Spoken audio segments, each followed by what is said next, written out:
Welcome to the Mystic Fool. I'm Martin Worth, and this is the Mystic Fool. Life after death. Yeah, I saw some posts up on Facebook, which kind of alerted me to do this podcast. Basically, life after death. There are so many people who seem to have constructed different versions of what happens when you die.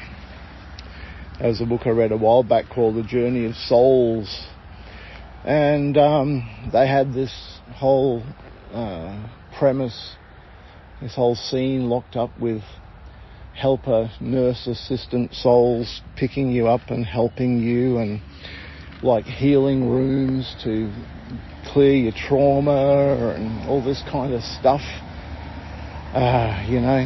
Then we got the old, you'll be reunited with your friends and your family and your loved ones and your dogs and your cats and stuff. Then we got, well, let's not be too overly religious here, so let's hit the Christian thing up first. God in heaven, angels and halos. Then we got the 72 virgins. Yeah, okay. Wow. Does anyone really know what happens when you die?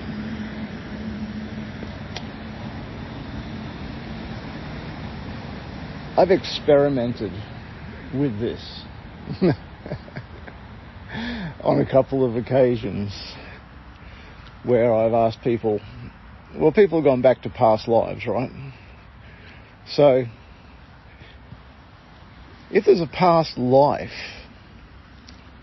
then the energy of that lifetime is somewhere still active within,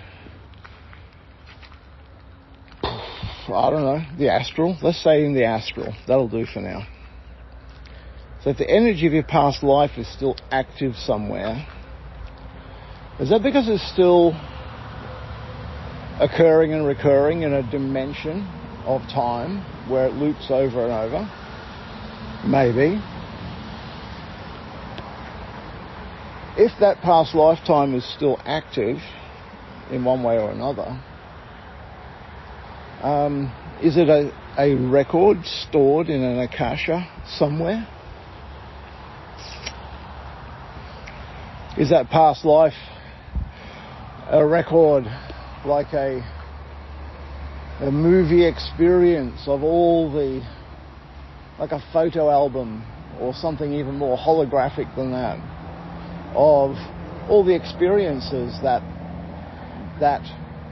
soul had in that past life, and that is stored within the memory of spirit, that individual spirit of that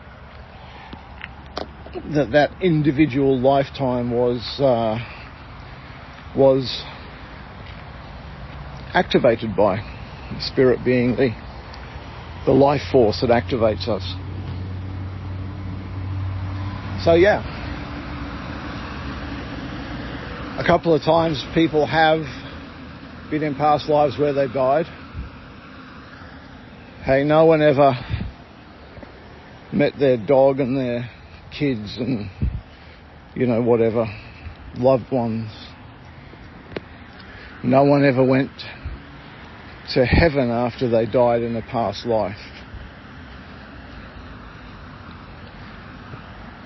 I didn't see any 72 virgins for anyone either, by the way. Yet there are people who come up with these grandiose kind of processing facilities for people when they die. This happens, that happens. I have, on a couple of occasions, had people on the table, and I've regressed them back to what happens between lives. Every one of them had a different experience. Every one of them ran the patterning that was their priority patterning for life after death. And they were all different. Like I said, no one met the virgins. No one met their long departed loved ones. But they all had fairly religious overtoned experiences that were, as I say, priority programming within their own thoughts, wishes, basically within their soul field, their soul energy.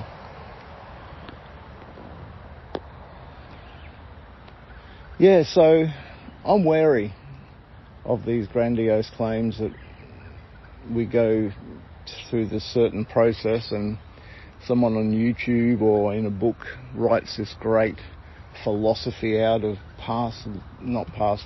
life after death. Yeah, seriously. You know, there's entrapments in this. What you believe is what you're going to get.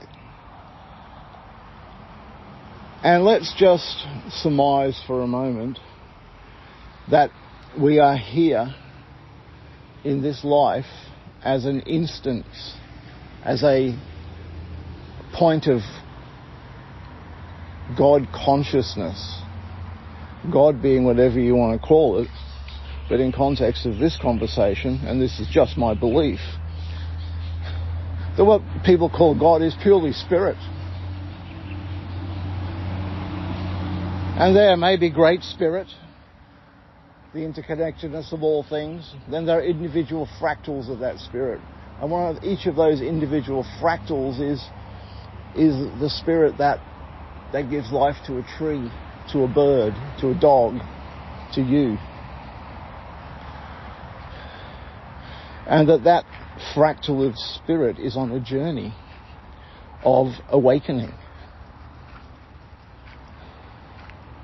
How can I say spirit needs to awaken?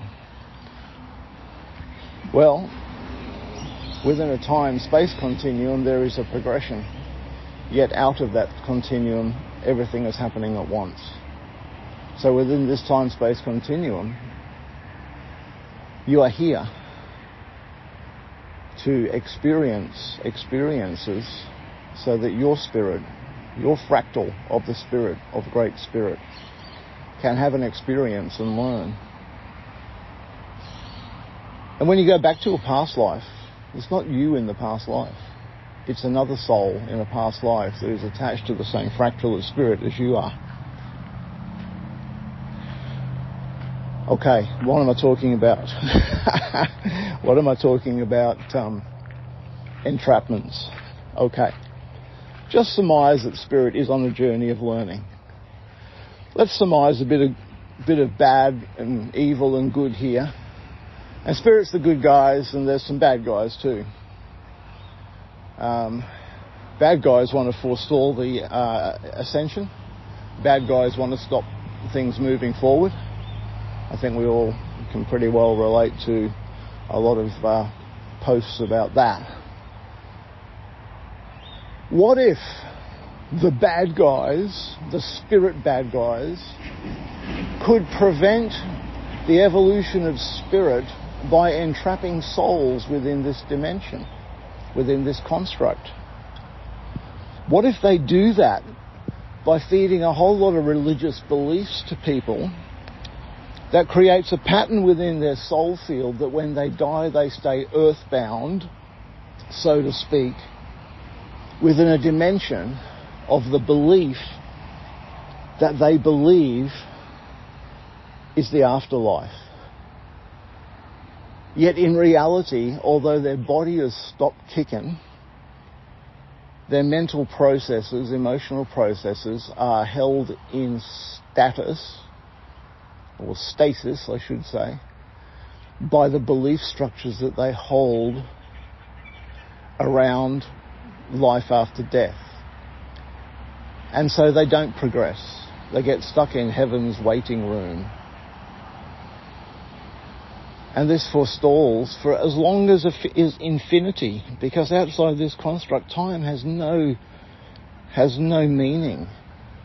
A second or a parsec or a light year, same. How many souls are entrapped within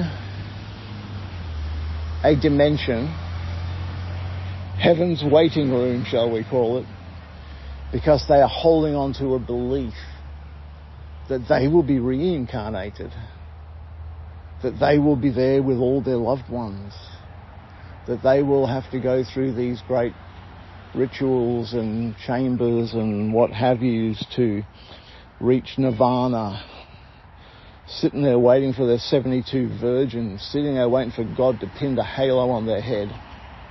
Yeah, that's an entrapment. So what happens when you die? It's pretty simple, I think. I think your soul essence, all the thoughts, feelings, emotions, and the programs that you hold go back to spirit, a fractal of spirit. That is the fractal of spirit that has empowered your life. And you become one of those journeys that spirit has been upon, bringing back with you the richness of life's lessons, challenges. I mean, where else can you bump into things except in the third dimension? You don't walk through a tree, you bump into it. This is a dimension of bumping into things reality. It's a dimension of slow progression, although most of you will agree that the progression has sped up lately. Manifestation is happening, well, even before you think of it, it's there ready for you. Yeah. So yeah, let's be aware of entrapments. Maybe my belief is an entrapment too. Hey, look, give me some feedback, eh? It's something that rankles me when people go on about these different... Well, it rankles me as much some new age dude talking about bloody crystal pyramids and dimensional doorways that you must walk through, as it does listening to any religious BS around God with halos, virgins, everything else, okay? I'm not picking on any one religion.